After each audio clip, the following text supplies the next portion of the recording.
Vamos a hablar de los ensambles en equilibrio, cuánticos obviamente.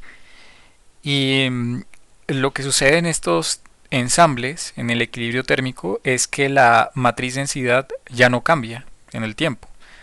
O por lo menos, si lo hizo antes, llegó a un estado del cual llamamos estado estacionario, en donde justamente la derivada de esto es cero. Estado estacionario no requiere que esta derivada sea cero, sino que más bien sea igual a una constante. Pero para nuestro caso particular, en donde queremos estudiar ensambles en equilibrio térmico, esta matriz densidad, su derivada debe ser igual a cero. Y la implicación que esto tiene es, ya que digamos la derivada de ρ está relacionada con el corchete, dando lugar a la ecuación de Liouville cuántica, eh, pues este corchete, que es un conmutador, nos está diciendo que es igual a cero. Por lo tanto, ρ y h conmutan y se pueden diagonalizar en la misma base. Entonces ambas obviamente tendrían la misma descomposición espectral y es como lo ponemos a continuación. Esto es muy útil porque pues no necesitamos conocer estrictamente en qué consisten estos kits, ¿cierto? Porque eventualmente cuando hagamos alguna operación escogeremos de manera simbólica y tal vez de manera formal qué deberían ser estos kits y ya con la información de que son estados propios de ρ y de h podríamos simplificar bastante los cálculos. Por ejemplo, cuando obtenemos una traza de algún operador podemos usar la ortogonalidad de estos o la ortogonalidad entre sí para hacer desaparecer ciertas cantidades y ni siquiera calcular estos kets. Por lo tanto, eso nos ahorra un montón de trabajo y esfuerzo a la hora de hacer cálculos. Entonces, el primer ensamble que vamos a estudiar será el microcanónico. ¿Qué debemos considerar en el ensamble microcanónico? Este consiste en un sistema aislado de n partículas. N permanecerá constante y B también permanecerá constante. Claro, ahora como lidiamos con estados donde cada estado tiene su propia energía, ¿cierto? A esto le corresponde un E sub k. Y no conviene decir que la energía está, digamos, en un shell, o bueno, más bien sí, pero vamos a tener bastantes energías en en un pequeño cascarón de energías.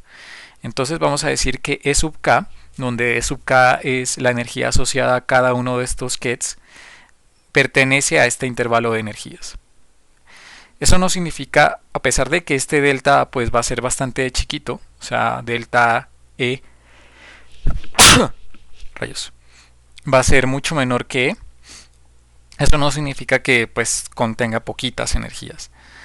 ¿Por qué? Pues porque resulta que sí, yo sé que estos E sub k están espaciados, por ejemplo, a E sub k1 menos un E sub k, esto va a producirme un delta de energía por allí, ¿sí? Pero esos deltas de energía obviamente dependen de dónde yo esté parado. Ahora, si ustedes, por ejemplo, suponen que, qué sé yo, que su E sub k es el de una partícula confinada en una barrera de potencial infinito, la forma más o menos de esa energía suele ser como así. Eh, Más o menos así. Si ustedes se fijan, si ve, es decir, digamos el parámetro que tiene o que sirve como volumen, aquí sería L. Si L tiende a ser muy grande, E sub k tiende a ser muy pequeño. Por lo tanto, esta separación, si ustedes hacen ese cálculo, esa separación les va a dar como proporcional a 1 sobre L cuadrado.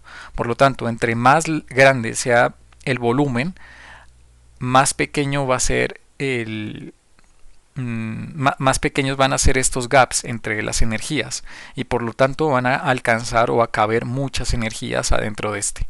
Eso pues si ustedes hacen tender L a infinito pues básicamente van a tener un continuo de energías. Entonces hay que tener en cuenta que a pesar de que uno diga esto, aquí van a haber un montón de energías. Listo. Ahora, ¿cuál sería la probabilidad microcanónica? Pues esa probabilidad no va a ser más que una especie de función a trozos, en donde vamos a tener una probabilidad de tipo equiprobable, es decir, 1 sobre el número de microestados, 1 sobre el número de microestados. Obviamente si E sub k, ¿sí?, pertenece a este intervalo de energías.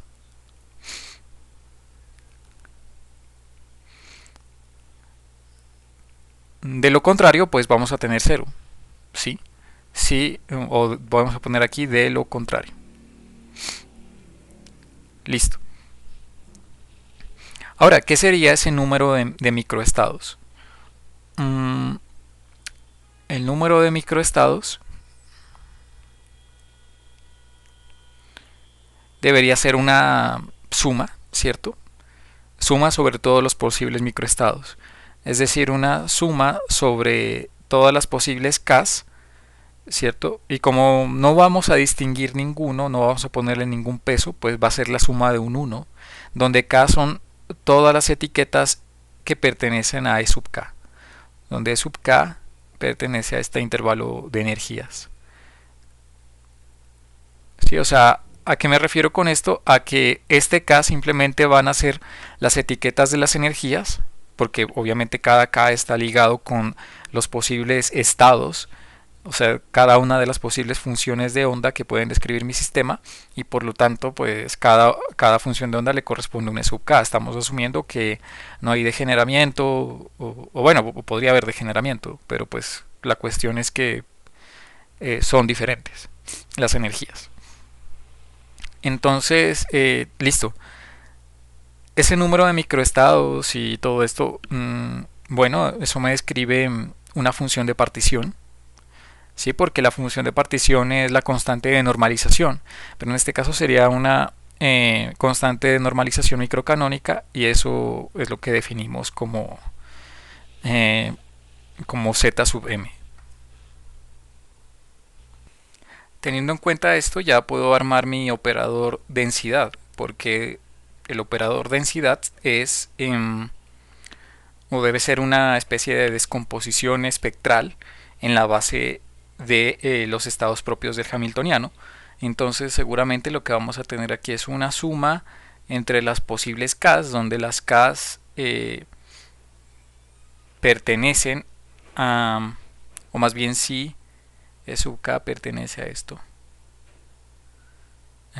a E más delta E. Listo. ¿Qué otra cosa? Bueno, P sub K y esto. Listo. Ahora, pues, ¿qué es P sub K? Pues podemos seguir sustituyendo. Voy a escribir lo mismo al final. Entonces, ¿qué es P sub K? Pues es 1 sobre Zm. No es nada más que eso. 1 sobre Zm. ¿Y qué es Zm? Pues es esto. Esta es mi función de partición. Listo. Vamos a preguntarnos sobre la entropía. O sea, si queremos conocer la entropía de un ensamble canónico, tal vez ya sepan la respuesta, pero de un ensamble microcanónico. Entonces, pero queremos deducir, o sea, ¿cómo podríamos averiguar la entropía? Si no sabemos qué podría ser esa entropía, vamos a averiguar más bien una cantidad que me dice o que me habla sobre qué tan dispersa está la P sub K, o sea, mi distribución de probabilidad. Entonces, si pensamos en las P sub K, en este caso como son cuánticas, pues son discretas, como barritas, ¿sí? Estas barritas no serán cualquier barrita.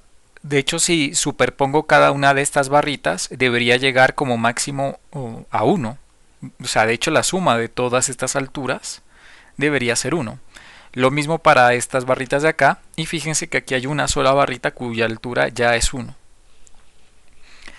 Entonces, cuando nosotros hablamos de qué tanto sabemos de un sistema, cuando podemos afirmar con un nivel, digamos, cuando podremos afirmar con exactitud en qué estado está un sistema, podemos pensar que tenemos una probabilidad de un 100% de que ocurra o de que el estado esté en esta cosa que vamos a llamar, qué sé yo, K sub 0. Sí, tengo 100% certeza de que el estado está allí. Pero para los demás tal vez no lo tenga. Tal vez tenga estos pesos para cada uno de los posibles estados. Por ejemplo, este es un K1, un K2 y así. Entonces, ¿cómo podemos calcular el hecho de, o cómo podemos codificar el hecho de que no sé, o que sé mucho, o de que sé muy poco sobre el posible estado que vaya a tener mi sistema? Pues a través del ancho, ¿cierto? Del ancho de estas distribuciones. Por ejemplo, fijémonos que aquí yo conozco perfectamente mi sistema, ¿cierto? Yo conozco con una probabilidad de 100% de que el estado que describe mi sistema es, qué sé yo, psi de K0. Yo ya sé que este es el estado puro que describa mi sistema.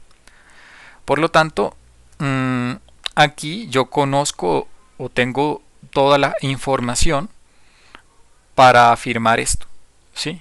Es decir, yo ignoro muy poco sobre mi sistema. En cambio, los demás yo ignoro mucho más, ¿sí? Tengo un mayor nivel de ignorancia. Entonces, vamos a hacer lo siguiente. Como esto tiene altura 1, pensemos en que vamos a sacarle el logaritmo. No sé por qué. El logaritmo a rho de K0. Pero esto es 0, ¿cierto? Porque rho de K0 es 1. Esto es igual a 1. Por lo tanto, así hemos definido una cantidad que me dice que yo ignoro, no ignoro en qué estado está mi sistema. Por acá, tal vez ignoro, a ver, ¿cuántas barritas tengo? Tengo 4 barritas, en cambio acá tengo 3 barritas. Ignoro más que acá, pero también ignoro menos que acá. Por lo tanto, ¿qué tal si tomo a cada una de las barritas, le saco el logaritmo natural, también, como lo hicimos en el otro, y a cada una de las barritas, o sea, por ejemplo, K1, ¿cierto? Eso me va a dar un cierto logaritmo. Claro, pero lo malo es que este logaritmo natural de esto, como rho de K1 siempre tiene que ser menor que 1, va a dar un negativo. Por lo tanto, debemos multiplicar por un menos para que nos dé un signo positivo. Tengo que hacer lo mismo. Tengo que, por ejemplo, esto me está hablando, digamos, de lo que... a ver, si yo quiero conocer, digamos, toda la ignorancia que yo tengo, debería poder sumar estas cosas y eso darme una noción de toda la ignorancia que tengo. Pero hay un problema. Podría haber otro sistema con esa misma cantidad de ignorancia, o tal vez esta suma no darme esa cantidad de ignorancia total. Por ejemplo, voy a sumarlo con otro, sería menos logaritmo de K2 y así. Entonces, más bien lo que me conviene es sacar como el promedio de esa ignorancia. Si es el promedio de esa ignorancia, esto podría ser una suma, ¿cierto?, sobre K del logaritmo natural de rho sub K con un signo menos, teniendo en cuenta para que eso no se vaya a hacer o se vaya a volver una cantidad negativa. Y esto pues sería como un promedio, ¿cierto?, del logaritmo natural de rho. Voy a dejarlo como rho porque pues aquí hay rho sub K y estas cosas.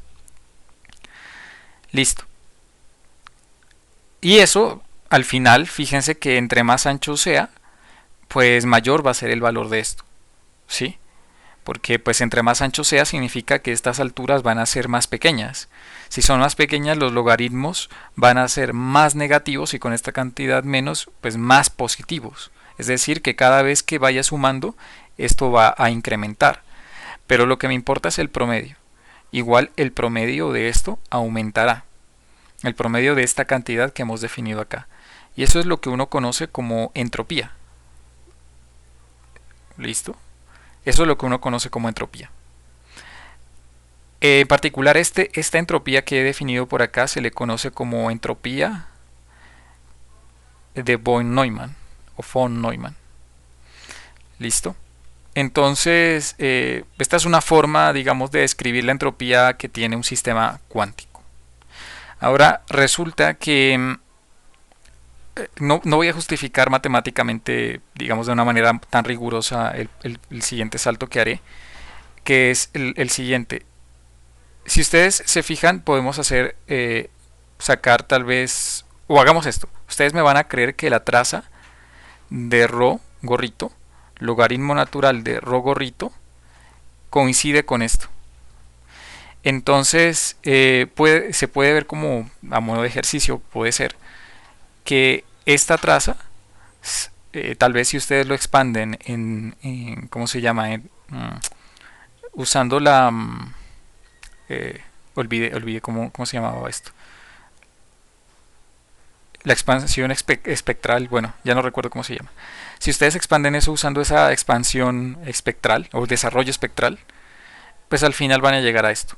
Entonces es una forma equivalente de escribir la entropía de von Neumann. Listo.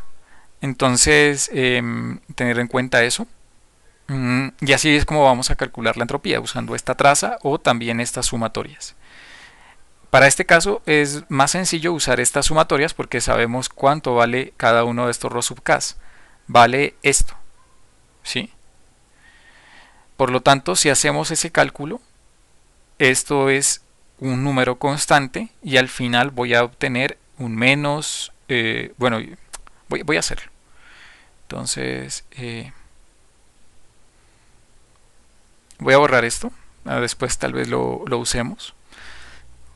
Voy a decir que la entropía microcanónica va a ser igual a menos la suma sobre K, no cualquier K, ya saben qué tipo de K, son si E sub K pertenece a E más delta E. Listo. ¿Qué otra cosa puedo hacer? Esta sería la función de partición microcanónica. Este sería el logaritmo de 1 sobre la función de partición microcanónica. Es decir, ninguno depende de los coeficientes k. Y todo esto se puede ver como 1. ¿Sí? Porque aquí hay una suma sobre 1, todo eso ya sabemos que es la función de partición microcanónica. Y ese menos voltea a lo que está dentro del logaritmo y lo que queda es logaritmo de z microcanónico. Ok, recordemos, también esto tiene una dependencia con los parámetros que me describen al sistema a un nivel macroscópico, por ejemplo E, B y N.